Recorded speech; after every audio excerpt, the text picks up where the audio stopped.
Before the Lightning logo and multiverse cameos, there was a performer critics called a generational talent.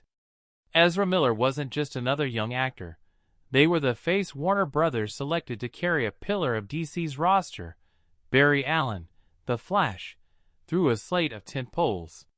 The plan felt bulletproof. Buzzy indies built the credibility, a shared universe promised longevity, and a solo film would cement stardom.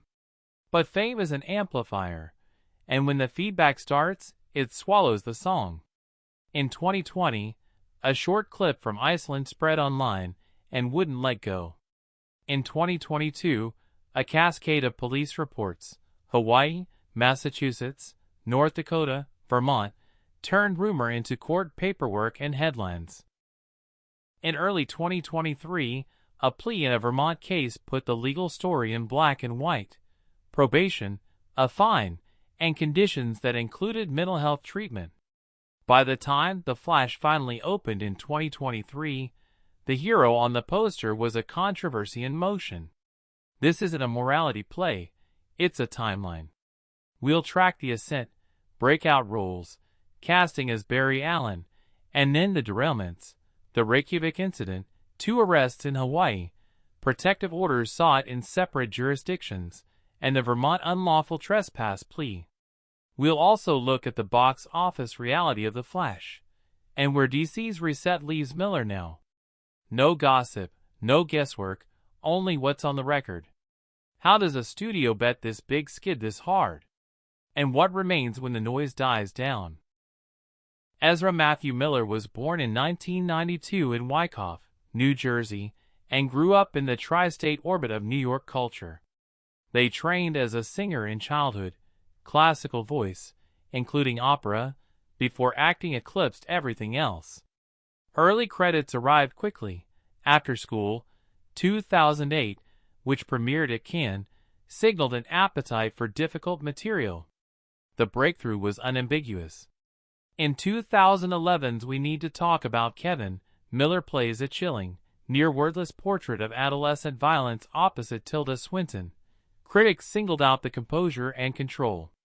A year later, The Perks of Being a Wallflower, 2012, broadened the appeal. Patrick, wounded, funny, alive, turned Miller into a millennial/Gen Z touchstone. The industry took the hint. Warner Brothers cast them as Barry Allen in 2014 as part of the DC Extended Universe rollout. Brief cameos in Batman v Superman, Dawn of Justice, 2016, and Suicide Squad, 2016, teased what was coming, while Justice League, 2017, and later Zack Snyder's Justice League, 2021, put the character in motion. Parallel to the capes, Miller kept a foot in prestige and franchise work. The Stanford Prison Experiment, 2015, on the Indie/Awards side, and the Fantastic Beasts films, 2016 to 2022, on the studio side. On paper, that's the modern star blueprint: credibility, IP, and a bankable alter ego. Off paper, pressure was building. The solo Flash feature endured directorial changes and rewrites, but the bet never changed. Miller would be the sprinter who saved the DCU. Spring 2020, Reykjavik, Iceland. A brief video clip, seconds long, circulates on social media. It shows Miller interacting with a woman outside a bar. The movement looks like a chokehold, and she drops toward the ground. The clip ricochets across Twitter and Reddit. Context is debated. What isn't is the optics. For a studio grooming a superhero lead, this is the worst kind of ambiguity. Visual, viral, and void of official explanation. Local reporting noted police awareness of the incident, and the bar staff described it as serious enough to ask Miller to leave. No charges followed, and Warner Brothers made no public disciplinary announcement. The clip did not disappear. In a year defined by lockdowns and streaming, it lingered, attached to a name that was supposed to headline a 9-figure franchise. It's a cautionary pattern in modern celebrity. A short, context-poor video becomes a stand-in for character. Whether it's fair or not, the audience learns in images. The 2020 incident didn't derail The Flash, but it established a narrative tension between an aspirational brand and an unpredictable public record. Inside the fandom, a split formed. Some argued the moment was overblown. Others said it was a preview, and that the industry's silence taught the wrong lesson. As production on The Flash crawled forward, the clip remained a tab waiting to be paid by whatever came next. The reckoning came in 2022. In late March, on the Big Island of Hawaii, police responded to a disturbance at a karaoke bar in Hilo. According to the department's news release, Miller allegedly grabbed a microphone from a woman mid-song and later reportedly lunged at a man playing darts. They were arrested for disorderly conduct and harassment. A court appearance followed, and they ultimately pleaded no contest to disorderly conduct, paying a fine as other counts were dismissed. Less than a month later, in April, another incident, this time an arrest on suspicion of second-degree assault, after an altercation at a private residence in Pahoa. Police said a chair was thrown, injuring a woman. Miller was taken into custody and later released pending further investigation. Those two episodes, bookended by booking photos and police statements, shifted the coverage from rumor to official record. Meanwhile, in the continental U.S., additional concerns surfaced. In Massachusetts, the mother of a 12-year-old sought a temporary harassment prevention order in June 2022 after an alleged unsettling interaction. Around the same time, the parents of activist Tokata Iron Eyes, who publicly goes by a different name, filed for a protective order in North Dakota, alleging inappropriate influence and control.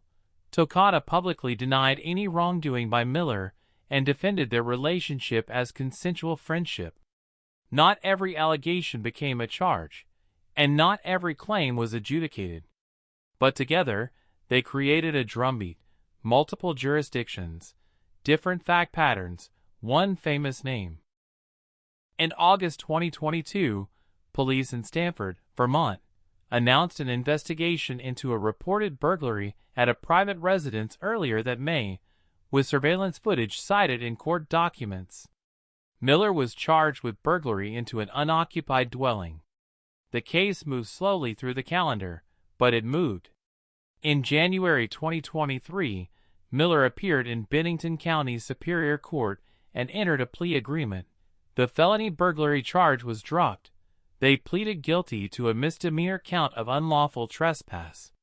The court imposed 1 year of probation, a $500 fine, and conditions that included continued mental health treatment and abstaining from contact with the homeowner. For the first time in this multi-year saga, consequences were formalized by a judge's order rather than by headlines. Miller issued a statement months earlier acknowledging complex mental health issues and indicating they were in treatment.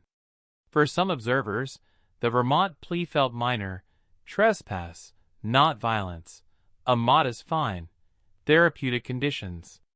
For others, it was the pivot point. The public figure at the center of a blockbuster marketing plan now had a recent criminal conviction on the record. Hollywood's calculus is part arithmetic, part aura. A plea can be survivable. A pattern is harder. As the court set the boundaries of the next 12 months, the studio faced a harder problem: how to release a movie anchored to an actor the tabloids wouldn't stop chasing.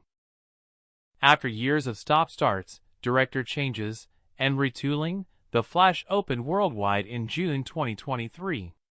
The film had assets, a nostalgia-forward pitch, high-recognition cameos, and the long-promised multiverse twist centered on Barry Allen's grief and a time-travel mistake.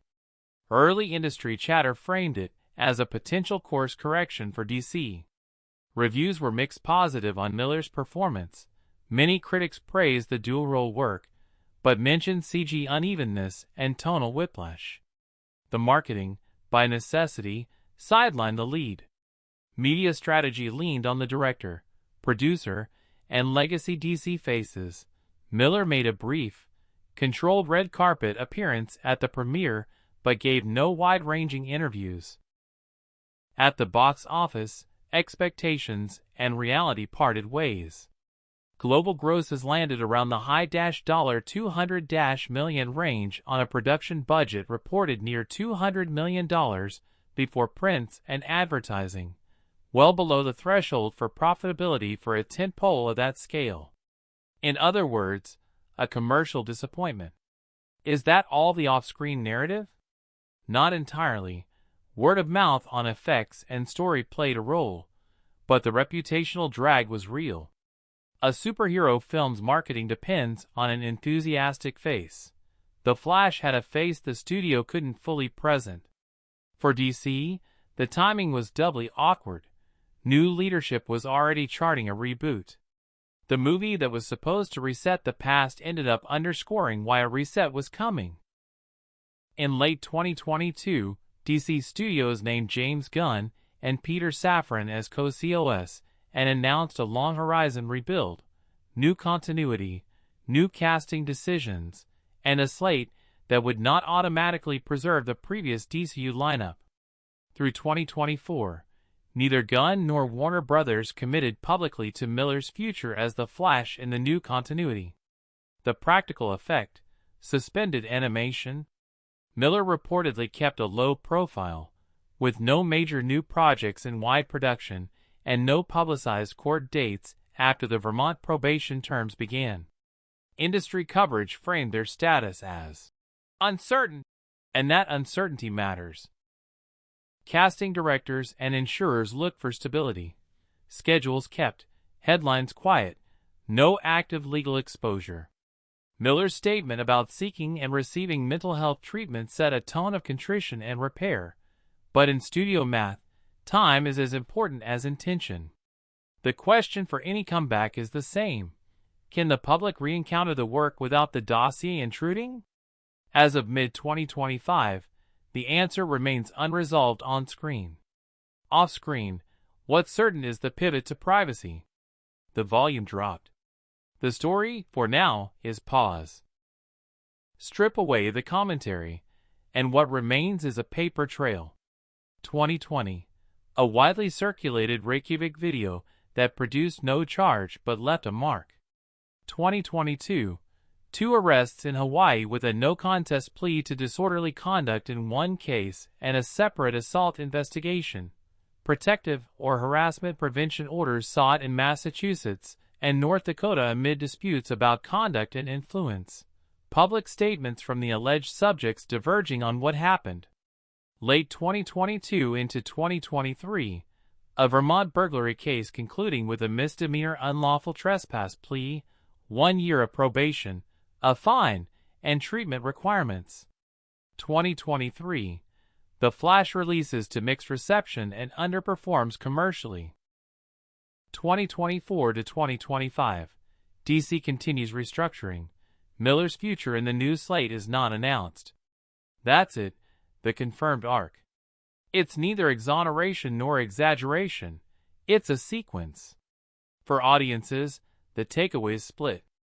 Some feel the catalog of incidents disqualifies Miller from future tentpoles. Others emphasize treatment, time, and the possibility of repair without spectacle.